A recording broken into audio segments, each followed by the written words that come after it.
Segunda de los Corintios, capítulo 7, versículos 9 y 10. Segunda de los Corintios, capítulo 7, versículos 9 y 10.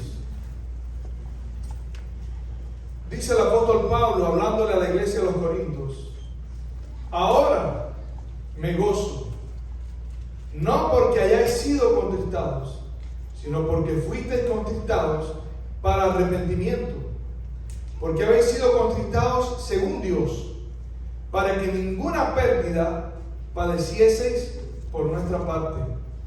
Porque la tristeza que es según Dios produce arrepentimiento para salvación, de que no hay que arrepentirse, pero la tristeza del mundo produce muerte. Saben, familia, yo tengo casi 30 años en el Evangelio, y a lo largo de todos estos años yo he dedicado bastante tiempo a la predicación del Evangelio. Yo recuerdo cuando entramos en la Escuela Nacional de Arte, ahí en el segundo año de la carrera, alguien me dio a conocer el mensaje de salvación. ¿Saben? Yo fui a la iglesia en medio del periodo especial que había en Cuba, cuando ocurrió el primer periodo especial, que pensábamos que aquello era el fin del mundo, y era nada con respecto a lo que está pasando ahora. Y había hambre, había una necesidad tremenda de comida. Y había un muchacho que me invitaba a la iglesia, y yo siempre le decía, no, yo había estado en una iglesia anteriormente, y yo dije, yo sé todo lo que tengo que hacer, yo no voy a ir. Un día yo voy a ir. Yo tenía luchas que yo sabía que tenía que resolver, pero el asunto fue que él insistió, y finalmente un día él venía con helado siempre, y me daba a oler. No venía con helado, venía con el pote vacío con olor a helado, y me daba a oler. Y me decía, mira, en la iglesia venden, al lado de la iglesia venden helado. Y yo quería helado, pero no quería ir a la iglesia. Entonces, la guagua, que era la 91 de Playa Marianao, pasaba por la 120, que era la calle 120, pasaba por el frente de la Escuela Nacional de Arte. Pero la parada estaba al frente, como a unos 100, 300, 400 pies al frente. Entonces, un día había una serie de conferencias en la iglesia, y él no sabía qué hacer para invitarme. Y Dios hizo por él lo que él no podía hacer. Porque la guagua, en cubano, en español, guagua no es los guaguas, los niños. En Ecuador yo decía guagua y me decía, no, ese guagua no. El bus lo desviaron y comenzó a parar frente a la puerta, al portón principal de la Escuela Nacional de Arte. Frente al portón. Pero entonces, por favor, pongan sus teléfonos en mute para que no interfieran con la programación. Y entonces, fíjense, las conferencias eran en la iglesia de Marianao. La guagua pasaba 2 calles más arriba, por 51. Los que saben de La Habana, pasaba por 51. ¿Saben por dónde empezó a pasar la guagua? ¿Dónde empezó a parar la guagua?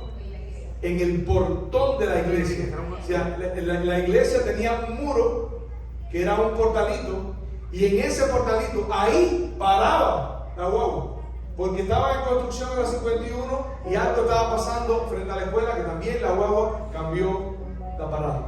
Entonces él me empezó a invitar a las conferencias, y yo le dije, no, bro, yo no voy a ir. Para mí, conferencia o no conferencia era lo mismo. Y él me dice, mira, bro, yo te quiero decir algo, que no sé si esto te va a hacer reflexionar. Dios te puso 2 personas en este lugar para que te hablen de Dios y para que te inviten a la iglesia. Como tú no vas, te está poniendo helado al lado de la iglesia. Era difícil encontrar helado en ese tiempo. Pero además de eso, la guagua empezó a parar en el portón de la escuela. Y para colmo, la guagua para en la puerta de la iglesia. ¿Tú no crees como que son demasiadas coincidencias? Y realmente aquello me impactó. Y yo sé que a ti te tiene que estar impactando también, porque esas son las cosas que Dios hace. Y comencé a ir. Le dije, yo voy a ir por el helado, ¿ok? Nunca más. Dejé de ir. Comencé a ir los sábados. Bueno, fui toda esa semana. El pastor Cepero era quien estaba teniendo esas conferencias. Comencé a ir después de la conferencia los sábados. Después comencé a ir los miércoles, después los viernes, después los domingos. Y íbamos a pie, un grupo de muchachos, desde la iglesia, desde la escuela, hasta la iglesia, miércoles, viernes, sábado y domingo. La gente de la iglesia nos decía: ustedes vienen a la iglesia, llueva, truene y relampaguee. Y era verdad, y éramos un grupo de jóvenes, y se hizo una obra hermosa. Dedicamos mucho tiempo a la predicación del Evangelio en la Escuela Nacional de Arte. Hay muchos de esos músicos. Ustedes se recuerdan que hay un muchacho que vino aquí una vez, que yo conté que estuvo hundido en el alcohol. ¿Se acuerdan? Él estuvo aquí. Otros de los muchachos que ustedes han visto que vienen con sus hijos son músicos que también estudiaron en la Escuela Nacional de Arte. De ellos han venido como 5 o 6 aquí a la iglesia.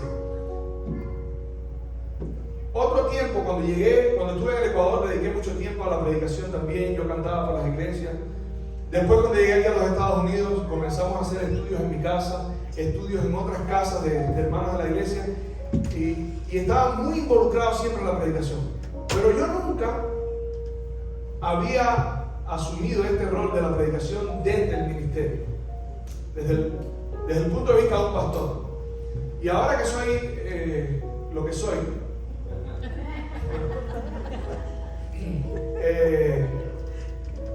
me doy cuenta que muchas veces yo fui injusto con muchos pastores, porque uno juzga a los pastores por lo que uno cree que debería. Pero ¿y por qué no lo hace? ¿Por qué no lo llama y le dice: brother, esto no se puede hacer?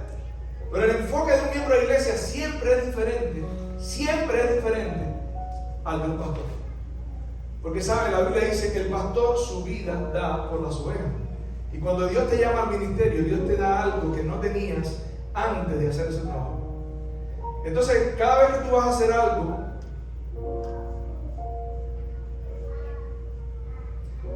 tú comienzas a pensar: esto no lo puedes decir, porque sí es verdad, pero tal vez hay que buscar la forma de decirlo. Yo estaba en situaciones aquí en la iglesia que he tenido que decir cosas fuertes, y he tenido preguntas de otros, y aquí y allá, y no estoy hablando de una persona, estoy hablando de muchas personas. Pues nosotros siempre miramos al de al lado y decimos: ¿por qué no? ¿Por qué no? ¿Por qué no? ¿Por qué no lo hace de otra forma? Y déjame decirle, Dios, en momentos en que yo he tenido que tomar una decisión, que he tenido que decir, sí, esto es lo correcto, pero le he dicho: Señor, pero ¿cómo hago eso? Porque si voy a resolver el problema de uno, pero se va a dañar el otro. Y la Biblia enseña que el que hierra, nosotros debemos ser pacientes, porque nosotros también erramos, de una forma diferente, pero también erramos. Entonces, la obra de un pastor es un trabajo hermoso, porque tú tienes bajo tu responsabilidad la vida de muchas personas. Un pastor no es solamente alguien que se sube aquí a predicar. La semana pasada estaba hablando con alguien y he hablado con esa persona en varias ocasiones, y con otras personas que también me han dicho lo mismo: ten cuidado, no te involucres mucho. Ten cuidado, porque, ¿sabes? Hay que tratar de... Si tú te vas a involucrar en la vida de las personas, no vas a dar abasto. ¿Cómo puede un pastor pastorear a sus ovejas, al redil, si no se involucra en la vida de sus ovejas? Cuando Jesús hablaba de las ovejas, decía: el buen pastor, y está hablando del buen pastor, su vida da por las ovejas. Sí, pero vas a perder de tu tiempo, pero vas a perder de hacer cosas que son importantes para tu vida personal. Es que el buen pastor, su vida da por las ovejas. Entonces, yo, el modelo de pastor que tengo, el modelo de pastor que yo conozco, son los pastores como el pastor Demetrio, como el pastor Roger Álvarez, que son las personas que yo, o lo que conocí aquí llegando, o lo que conocí, por ejemplo, al pastor Roger Álvarez. Personas que estuvieron dispuestos a decir: si ellos tienen problemas, yo estoy con ellos en el problema. Y hay veces que alguien me ha dicho: sí, pero es que los pastores hacen esto y esto. Brother, yo no sé lo que los pastores hacen. sea, no sé qué hicieron con tu vida, yo te puedo decir lo que han hecho con la mía. Y en el momento en que más yo necesitaba, hubieron pastores que estuvieron dispuestos a sacrificar, a correr riesgos por mi causa, para que yo no durmiera en un carro. Si se dan cuenta, entonces, ¿cómo puedes tú pastorear a distancia? Y estoy contando esto, primero porque Jesús es el pastor de los pastores. Si tú eres un pastor y tú no vas a pastorear como pastoreaba Jesús, en todos los sentidos, y nosotros para poder hacer eso tenemos que conocer a Jesús. O sea, es un desafío. Y yo he tenido la experiencia de que diciéndole estas cosas al Señor, en un momento en que he tenido que tomar una decisión, Dios ha creado las condiciones de tal forma que no he tenido que ser yo quien diera la estocada de muerte, sino el Señor. Entonces, no estamos solos en este ministerio. El Señor nos acompaña. La obra de un pastor es una obra hermosa, pero también es una obra triste, ¿sabes? Porque muchas veces uno trabaja pensando que el beneficio de lo que yo estoy haciendo no es solamente para este mundo, es para la eternidad. Y cuando tú miras la indiferencia de la iglesia, yo no estoy hablando de ustedes, estoy hablando de los pastores. Nadie se siente identificado. Pero cuando usted ve la indiferencia, cuando usted ve que no responden de la misma forma en la que tú estás respondiendo, cuando tú ves que a veces dice, bueno, si estoy, funciona, y si no estoy, que otro lo haga. Si funciona, que funcione, y si no, si respondo al llamado, está bien, pero si no respondo al llamado, también está bien. El pastor no lo ve igual, porque el pastor piensa, ojalá y responda al llamado, ojalá y acepte a Cristo como su Salvador. Porque el trabajo de un pastor es un trabajo para la eternidad. Es un trabajo que va directo a la necesidad que tiene el ser humano. Por eso es que los pastores deben ser integrales. ¿Sabes lo que es integral? Entero, completo. Deben pensar entonces cuál es la necesidad que tiene la persona emocionalmente. ¿Cuál es su necesidad emocional? ¿Cuál es su necesidad económica? ¿Cuál es su necesidad espiritual? ¿Cuál es su necesidad física? ¿Cómo tú puedes ser un pastor y saber que hay alguien que está pasando por problemas difíciles en su vida emocional y sencillamente no preocuparte por eso? Al menos no orar por eso, porque la realidad es que nosotros somos una sola persona. Yo leí hace mucho tiempo un librito que decía cómo aprender a delegar. Y leí otro librito que se llamaba Planeación Estratégica. Y en ambos mostraban el mismo ejemplo de Moisés. Jetro le dijo a Moisés, te vas a quedar exhausto, porque tú no puedes resolver los problemas del pueblo. Y Moisés dijo, pero bueno, ellos vienen a mí, ellos traen los problemas a mí, y yo llevo los problemas a Dios. Si yo tengo contacto con Dios y ellos traen los problemas a mí, yo tengo que tratar de resolver esos problemas. Y Jetro le dijo, mira, vamos a hacerlo de otra forma. Intenta hacer esto. Toma líderes de 1000, de 100, de 50, y que ellos administren los problemas del pueblo. Y lo que sea difícil, entonces, que lo traigan a ti. Busca hombres íntegros, hombres que se comprometan, hombres que tengan responsabilidad, hombres que vean la misión como un llamado de Dios. Entonces, a veces nosotros pensamos que la responsabilidad de la iglesia es una etiqueta, pero las responsabilidades de la iglesia no son etiquetas. La responsabilidad que nosotros tenemos como líderes de iglesia es una responsabilidad porque viene de Dios. Es un llamado, es un ministerio. Y eso quiere decir también que cuando Dios nos llama, Dios no nos está llamando, Dios no te llamó a bautizarte solamente para que te sientes en un banco. Dios te llamó a bautizarte para que entres en la pelea. ¿Se acuerdan que la semana pasada hablamos de la pelea, que no es contra carne y sangre? Esa pelea es real, esa pelea es una pelea que nosotros todos tenemos. no solamente por nosotros, sino por nuestros hijos, por nuestra familia, por nuestros amigos, por nuestros hermanos de iglesia. A todos Dios nos dio dones y talentos, a todos. Entonces cuando alguien te dice, cuando yo te digo, puedes hacer tal cosa, yo no le estoy diciendo eso probablemente porque se me ocurrió. Porque cuando yo digo eso es porque estoy pensando en el bienestar de la iglesia. Estoy pidiéndole a Dios, Señor, ¿dónde me puedo apoyar? ¿Dónde me puedo apoyar? Porque al final la iglesia debería sostenerse sin pastor. En el tiempo de Pablo, los apóstoles andaban por ahí predicando y la iglesia tenía un anciano, un líder de iglesia, alguien que guiaba a la congregación. Pero te voy a decir algo también sobre los líderes de iglesia, y esta parte es más para la iglesia. El llamado, lo que dije de los líderes de iglesia, es un llamado de Dios. No lo veas de otra forma a la hora de responder, porque eso implica la fuerza, la responsabilidad y la integridad con la que tú vas a responder a ese llamado. Pero ahora le digo a la iglesia, cuando miras a tus líderes, acuérdate que esos líderes fueron llamados por Dios para hacer una obra, para trabajar por ti. Por eso Pablo dice, sean dignos de doble honor, porque ellos trabajan, ellos velan por vuestras almas. Y esa es la responsabilidad de los líderes de iglesia, velar por vuestras almas. Yo quiero decirte, al final, el ministerio no es solamente el pastor.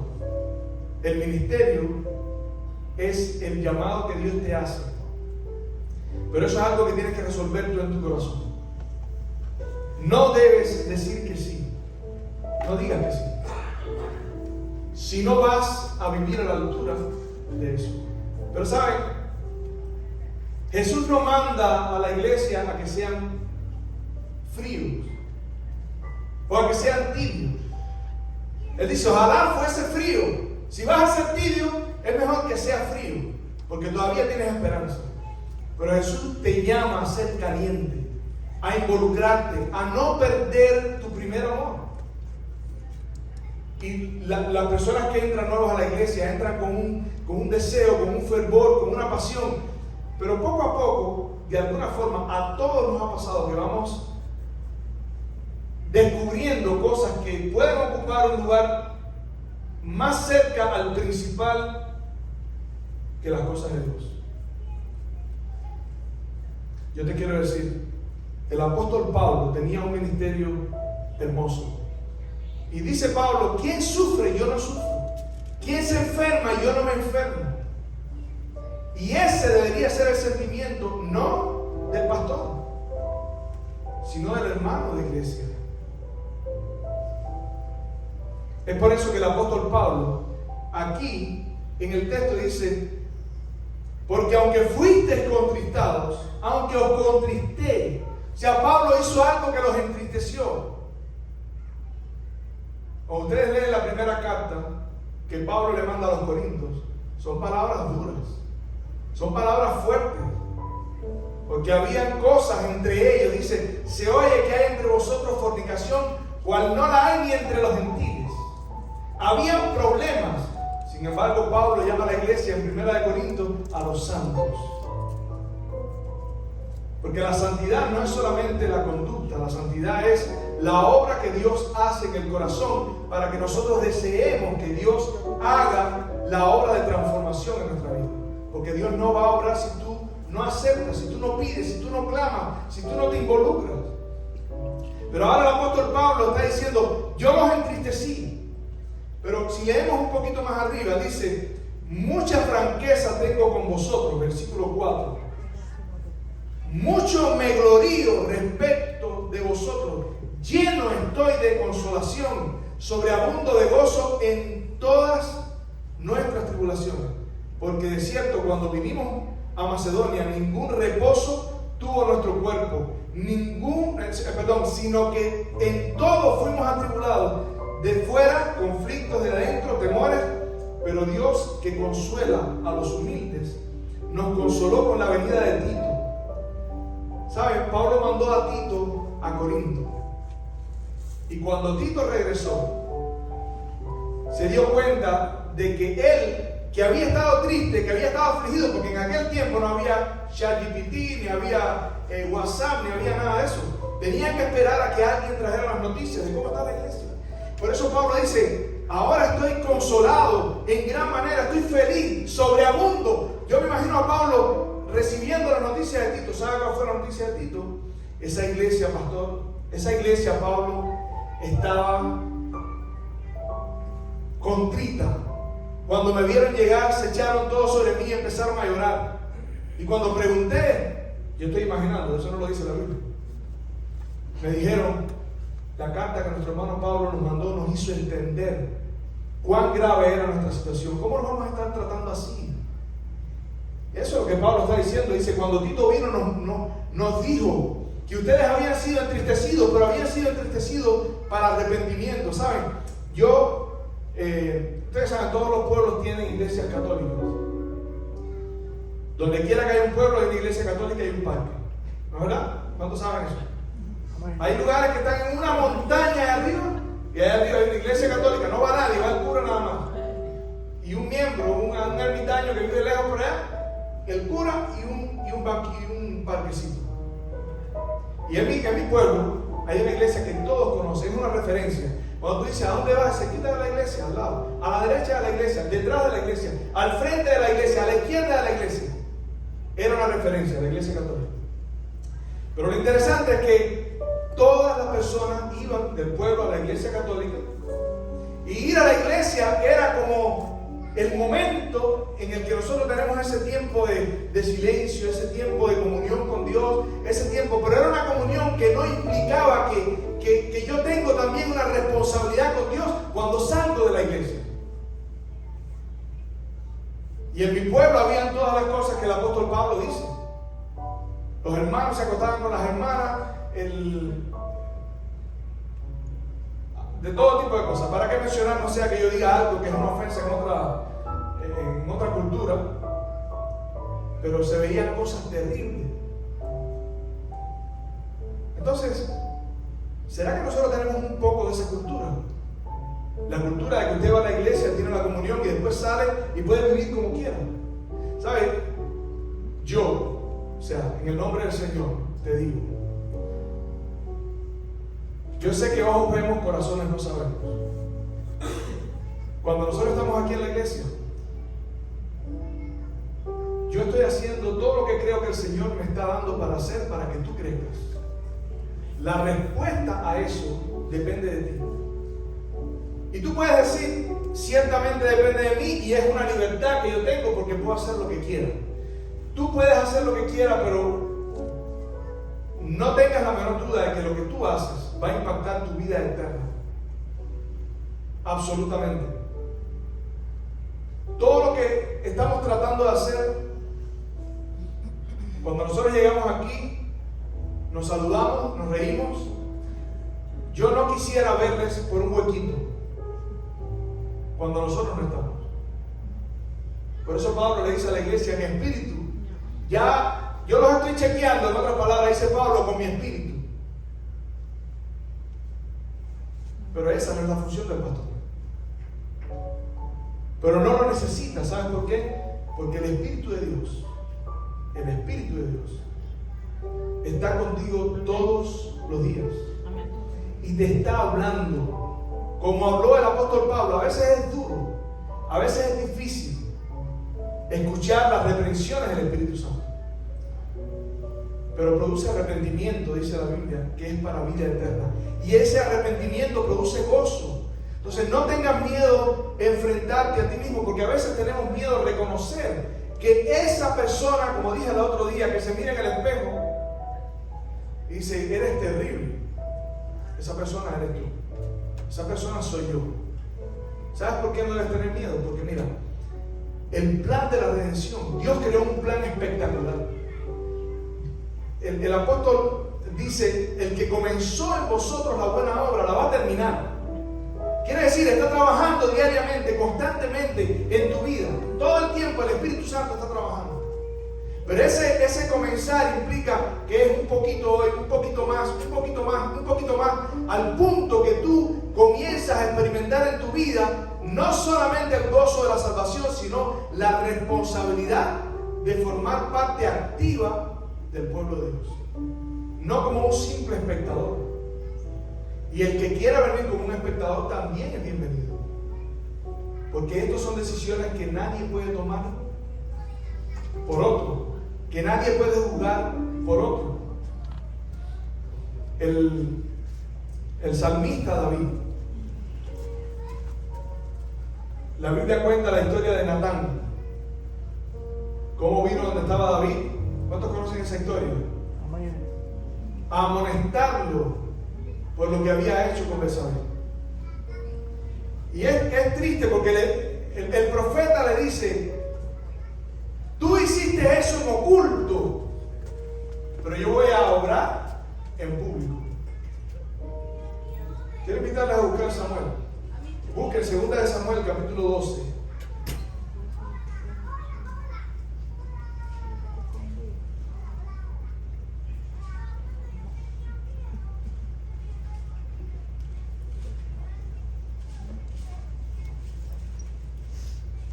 Dice 2 de Samuel, capítulo 12, 7 al 13.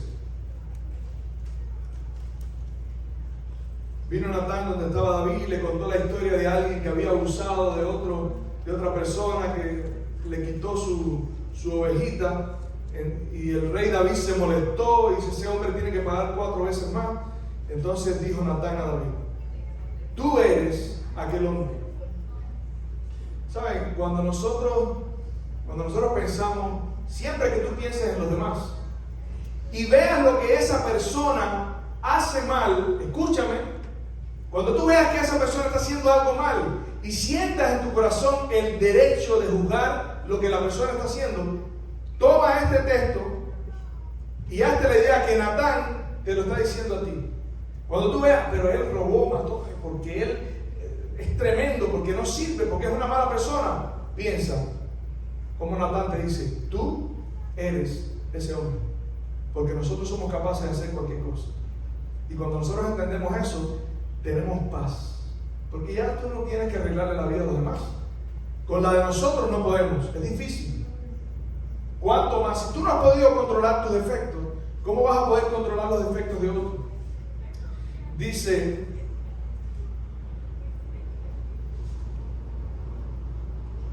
así ha dicho Jehová, Dios de Israel: yo te ungí por rey sobre Israel, y te libré de la mano de Saúl, y te di la casa de tu Señor y las mujeres de tu Señor en tu seno.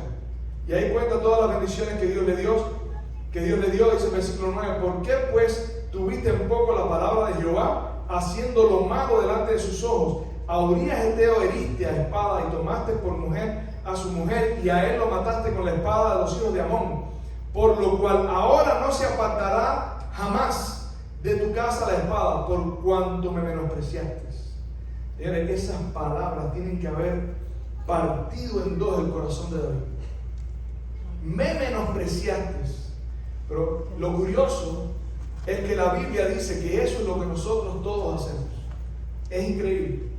Cuando buscamos Isaías capítulo 53, despreciado y desechado entre los hombres, varón de dolores, experimentado en quebranto, y como que escondimos de él el rostro, fue menospreciado y no lo estimamos.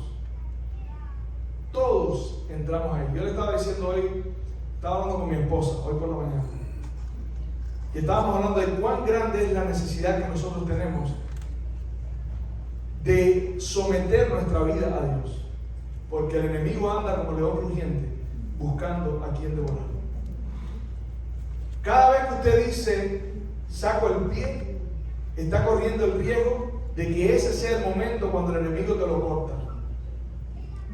Y a veces nosotros culpamos a Dios y empezamos a preguntar: ¿dónde está Dios? Cuando hay tantos problemas, cuando hay tantas situaciones, preguntamos: ¿dónde está Dios? Y ahora nosotros estamos viviendo un tiempo difícil. Tenemos lo que acaba de ocurrir. Israel acaba de atacar hace 2 días, creo que ayer por la noche, ¿verdad?, a Irán. eso es una guerra avisada. Tenemos guerra entre Israel y Hamás, tenemos guerra económica con el planeta, tenemos hambre, pestes, terremotos en diferentes lugares, nación contra nación, reino contra reino. Y cuando llega ese momento, nosotros preguntamos, ¿dónde está Dios? ¿Dónde está Dios? Cuando pasa nuestra vida, nosotros también preguntamos, ¿dónde está Dios? Y hay un contraste que Dios hace. Porque cuando tú preguntas dónde está Dios, Dios te pregunta dónde estás tú. ¿Qué estás haciendo tú? ¿Ya decidiste de parte de quién vas a estar? ¿Vas a estar de parte del enemigo de Dios? ¿O vas a estar de parte de Dios? ¿Qué estás haciendo? ¿Cuánto estás orando tú para que el poder que Dios puede ejercer, porque Dios tiene todo el poder, pero cuando la iglesia ora, eso cambia muchas cosas? Dios tiene la autorización, el llamado, el pedido de un pueblo a intervenir. Por eso fue que Mardoqueo le dijo a Esther, hagan algo. Y Esther dijo, ok, voy a orar, voy a ayunar. Pasaron 3 días orando y ayunando. Y cuando tú oras, cuando tú ayunas, cuando tú te involucras, cuando tú buscas de Dios hacer la voluntad de Dios, tienes el brazo de Dios en tus manos. Por eso es que la Biblia dice que Jesús le dijo a su iglesia, estas señales seguirán a los que creen en mi nombre. Pondrán su mano sobre los enfermos y sanarán. Echarán fuera demonios. Resucitarán muertos. Sanarán leprosos. ¿No se han dado cuenta como que esos hechos que están un poco escasos hoy en día? ¿Dónde está Dios? ¿Cuánto tiempo va a demorar Dios en cumplir esa promesa? Ustedes saben, probablemente hay muchos que no sepan, pero la iglesia adventista por años ha estado diciendo que en un momento el Espíritu de Dios se va a derramar sobre su pueblo. ¿Cuánto tiempo más tiene que pasar para que se derrame el Espíritu de Dios? Esa no es la pregunta. La pregunta es, ¿cuánto tiempo más tiene que pasar para que tú te pongas de parte de Dios? Que Dios pueda hacer esa obra de cambio en tu vida y que entonces Dios te pueda dar el Espíritu Santo. Porque si ahora mismo yo le doy a un loco una R15, probablemente lo que va a hacer es salir a matar gente.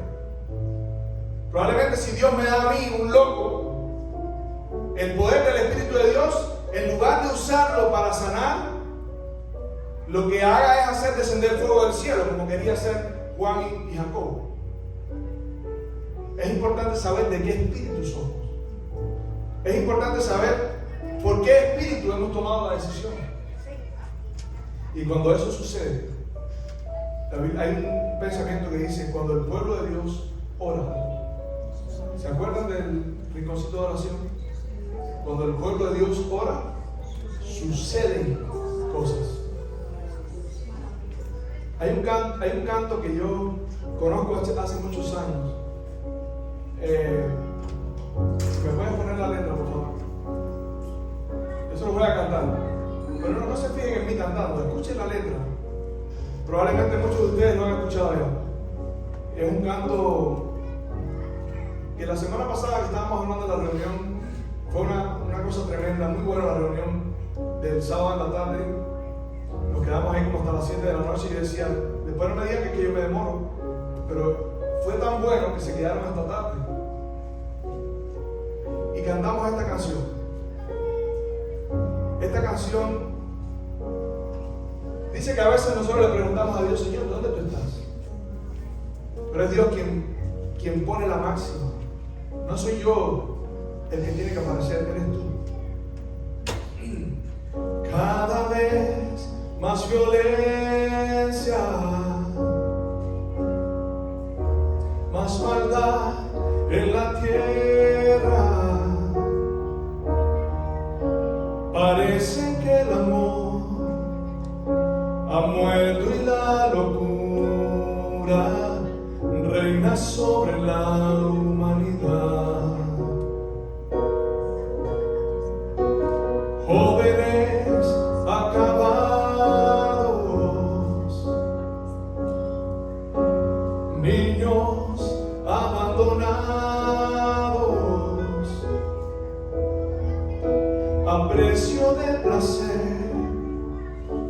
y decidiendo solo el interés. Y esta es la persona que me está preguntando: ¿dónde queda la justicia y la venganza? ¿Dónde quedan el castigo y la razón? Porque callas tú, Señor, y nos olvidas. ¿Cómo puedes permitir tanto dolor? Y pregunta: dime dónde está aquel Dios, el Dios de Elías, que de vez en cuando se dejaba oír. ¿Cuánto tiempo tardará aún tu espíritu en venir? Y ahora Dios responde: necios como niños, torpes cachorrillos, como nos gusta jugar y nos gusta preguntar aquello que hace tiempo sabemos ya. Dios aún sigue hablando, sigue aún contestando, y aquel que quiera oír aún puede percibir su voz de amor. Yo pregunto: ¿cómo puedo derramar yo de mi espíritu si mis hijos no se vuelven hacia mí? Ahora ciñete como un varón valiente. Yo hablaré y tú me contestarás a mí. ¿Dónde están aquellos hombres como Elías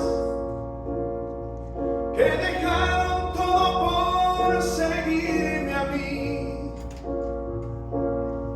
Que rompieron compromisos con el mundo solo por agradarme a mí. ¿Dónde están aquellos tres que en Babilonia prefirieron ser quemados a ceder? ¿Dónde está aquel Daniel que me adoraba? ¿Dónde está la santidad de aquel José? ¿Dónde está ese niño que mató al gigante?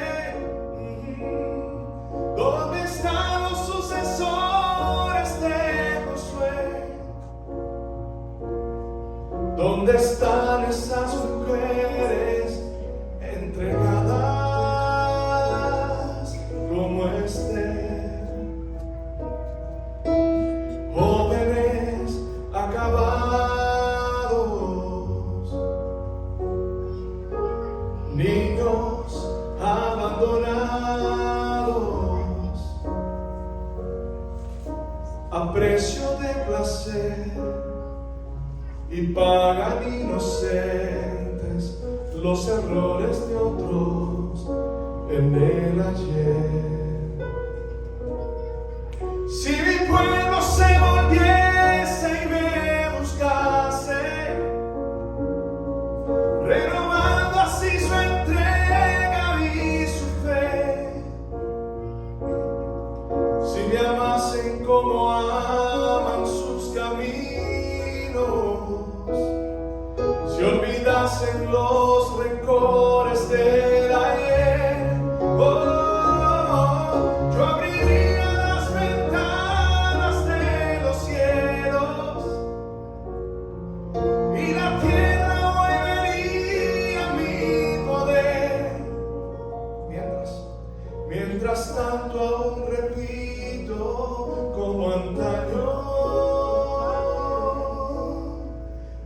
buscadme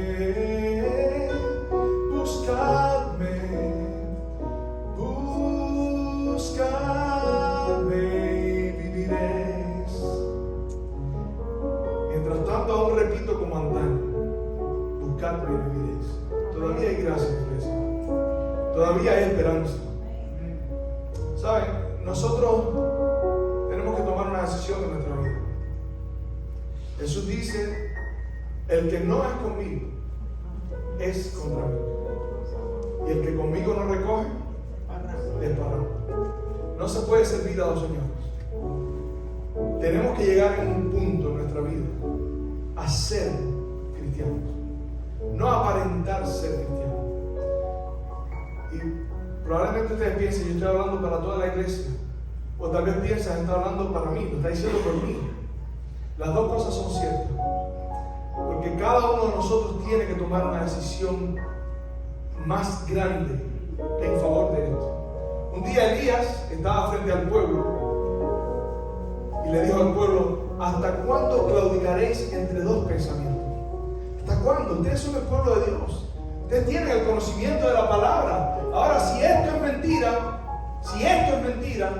todo lo que yo estoy diciendo es por gusto, dijo Elías.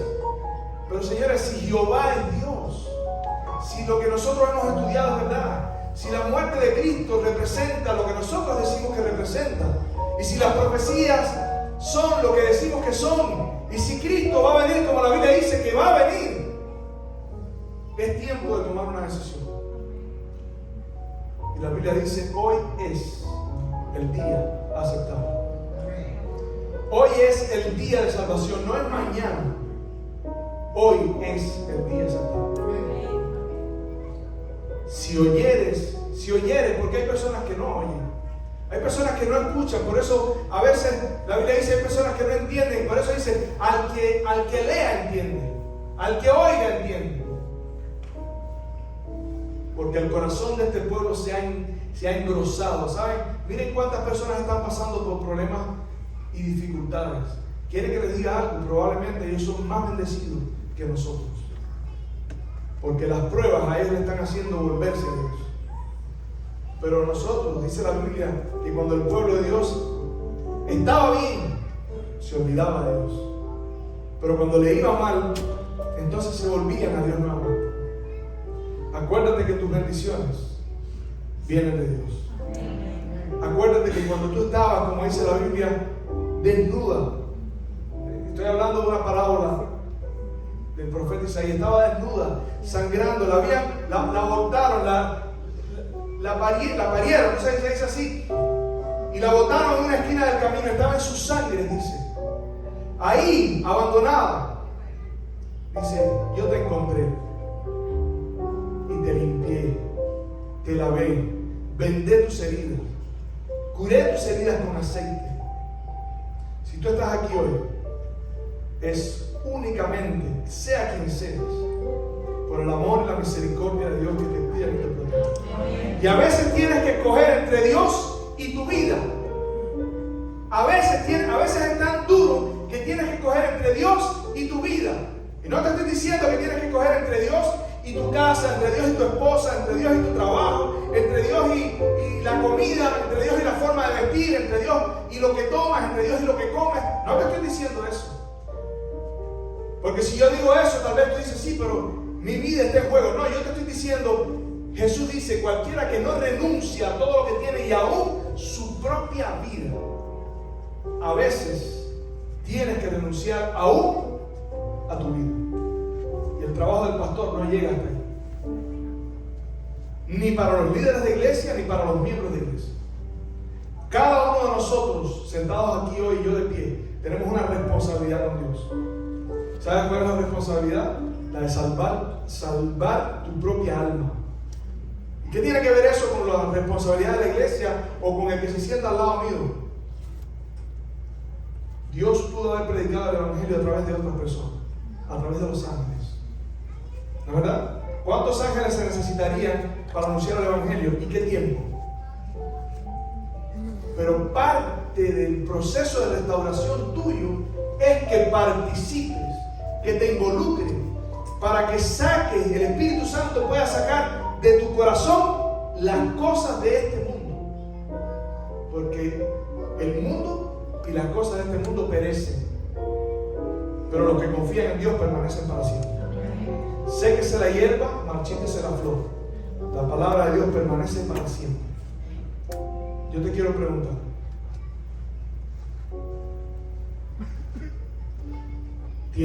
esta pregunta es para ti, no es para levantarte, no es para levantar la mano, es para que tú respondas para ti. ¿Tienes que arreglar tus cuentas con Dios? Mientras yo hablaba, hay cosas que tú te das cuenta que debes arreglar. No tiene que ver con lo que yo te estoy diciendo como pastor, tiene que ver con lo que el Espíritu está hablando a tu mente y a tu conciencia. ¿Dónde está Dios en tu vida? Esa es la pregunta que tienes que hacerte. Porque no hay tales cosas como corazones entregados a media. Dame, dice la Biblia, hijo mío, tu corazón, y mira tus ojos por mis caminos. He aquí, yo estoy a la puerta y llamo. Si alguno abre la puerta, entraré a él y cenaré con él y él conmigo. No dejes que nadie te quite tu corona. No dejes de lavar tus vestiduras en la sangre del Cordero. No permitas que tu vida tenga manchas.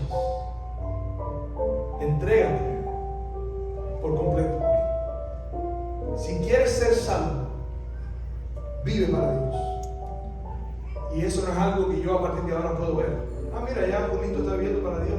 Mira, Roy, mira, ya lo veo, está viviendo para Dios. Eso no se ve. Eso es una decisión personal. ¿Y sabes por qué digo que no se ve? Porque hay personas que aparentan vivir para Dios y no están viviendo para Dios. Hay personas que se portan bien y eso no quiere decir que viven para Dios. Hay personas que se visten de traje y eso no quiere decir que son personas que están consagradas a Dios. Por eso no se ve. La vida espiritual no se ve. Aunque al tiempo sí se ven los frutos. Pero esa es una decisión que todos tenemos que tomar. Yo te quiero invitar a ponerte en pie. Fíjate, no voy a hacer un llamado. Me gustaría, pero no quiero que nadie se sienta comprometido en esta decisión. Porque esto es una decisión que tú tienes que tomar en tu corazón.